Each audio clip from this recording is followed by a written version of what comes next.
With sweet reggae music, and we'll be hearing more from him later on. But now we look at 5 reasons why you might be unhappy and how to respond with Trevor Smith, Director of Success with People Academy. Good morning to you, sir. Thank you for being here. Morning. This Gleaner article says, are you truly happy?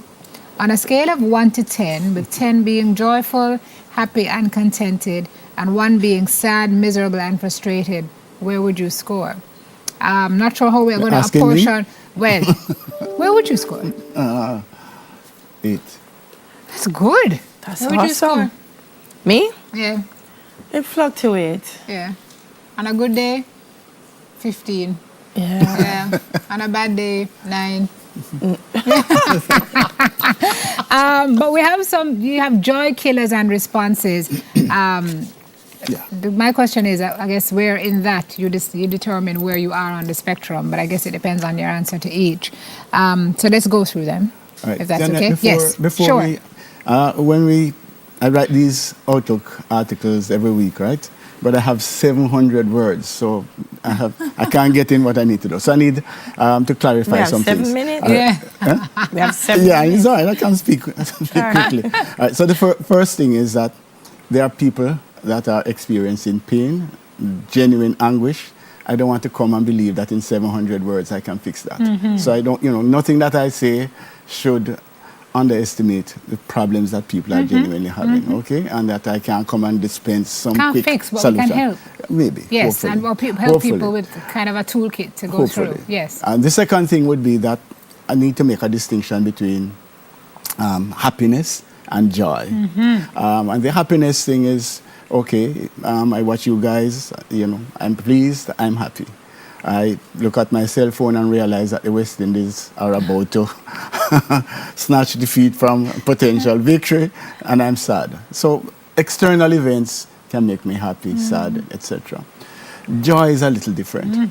Joy is, I'm shackled, in prison, and yet still I can sing, joy, joy, joy, my heart is full of joy, or, all of that I've been through, I still have joy. So joy is a internal space that you can go to that allows you to be content, be happy, not happy, but be whatever it is. Have a space where you're not overwhelmed, where you can actually look at life differently. So the happiness thing fluctuates with its external event, the joy, and that's residential. Really, joy is residential. Yeah, it's deep somewhere. But there is an inextricable link between the two. Yes.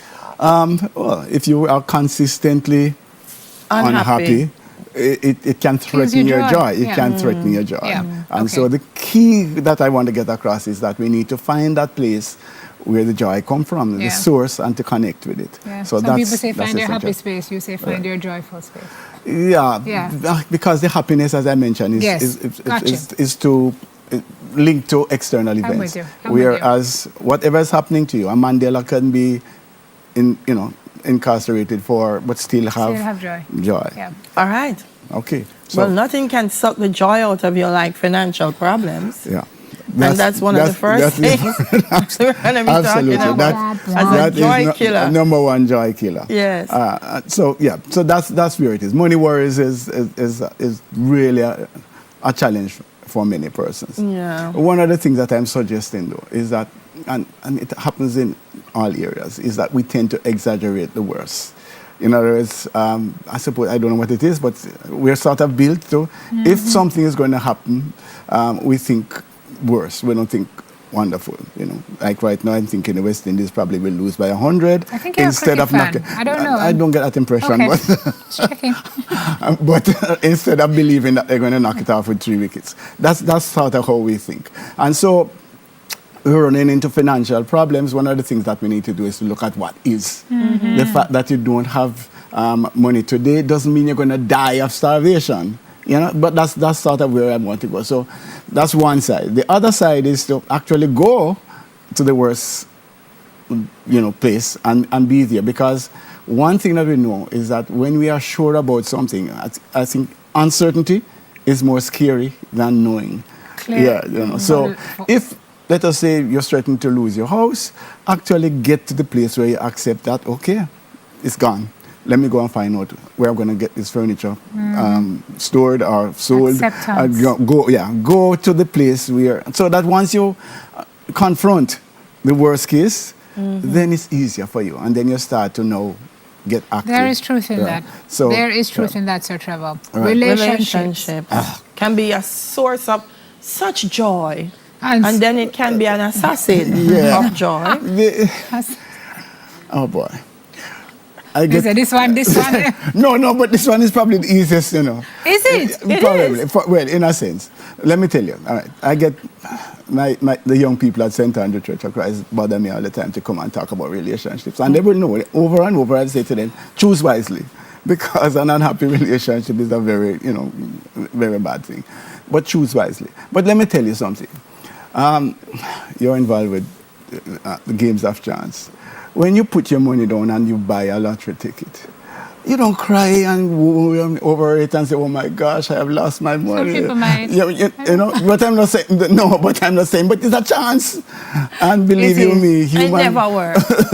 And it never works. So you're saying relationships are like games of chance? It's a game of chance in a sense because you're dealing with humans. But even if you have two genuinely well-intentioned, carbon son one or whatever it is, it's gone. So when you hear the songs, I can't live without it. No bother with it. You can't live without it. I love this man. I'm sorry. I hope my wife is not watching. I can't breathe. And then the craziness that we have with domestic violence. Now that somebody leaves you and you're going to go and kill yourself and kill. No, come on. Yeah. Get real. Yeah. You can't live without the person. Take yourself to the worst case scenario with that too. And move on. Exactly. Yeah. But God loves you, and that is the key that you need to hold on to. The that best you are case, loved. Yeah. Best case is God remove you from something that could have worse. That's true. Amen. That's true. See, you get a test, you get a amen from. From Mr. You were speechless. Career. Yes. All right. This one is a hard one, in that it impacts the others. If you're out of a job for a long time, it's going to have financial problems and you could lose your, whatever, mess up your relationship. Yeah. I don't want to trivialize this as well, but one of the keys to the career thing is that I think people should find something, get into something. I think most persons, when you lose a job, is that you're looking for a similar position. I think you should try and find something, whatever. Just get gainfully employed, engaged in something. So even if you have to step down, do that. Because after a while, it starts to get to your self-esteem. You're saying, I've gone to 20 interviews, I don't get it. What about me? Try something so different. They start to then, get to the point where, so do something, find something, even volunteer. Well, we have to go, Mr. Smith. All right, Simone and I will have to find another career because we have to throw it to news. But thank you so much. The 5 joy killers, he's recognizing them and understanding what they are and just deal with them. All right, we left out environment and he mentioned self-esteem. So director of success, toxic people, I'm with you on that, you have to come back. Director of success at People Academy, Trevor Smith. Using 5 now, guys. Here's Rexy.